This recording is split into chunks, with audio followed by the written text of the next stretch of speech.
Gipahibalo ni Dr. Miguel Antonio C. Prantilla, hepe sa Bukidnon Provincial Medical Center kun BPMC sa publiko nga padayon ang gihimong screening diha sa maong hospital o sa mga health center sa probinsya ni adtong buot mo avail sa libreng surgical mission sa umaabot Agosto 24 hangtod 29, 2025. Taga-imbitar ko sa inyo.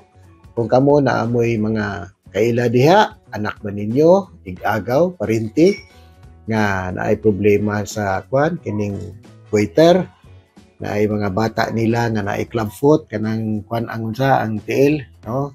Abnormal ang tiil o kining mga bungi, no?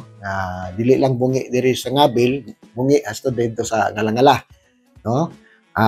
Kung namoy mga kailaan na ipadala lang diri sa amo or sa inyohang mga health centers para ma-screen sila o ma-apil na mo sa among listahan diri nga atong pagabuhaton karong August 24 to 29. Kini nga misyon gisuportahan sa Maharlika Charity Foundation Incorporated, usa ka non-stock og non-profit charity nga naningkamot sa pagpahigayon og libreng medical mission sa mga pasyente nga kabus og walay access sama niini nga operasyon.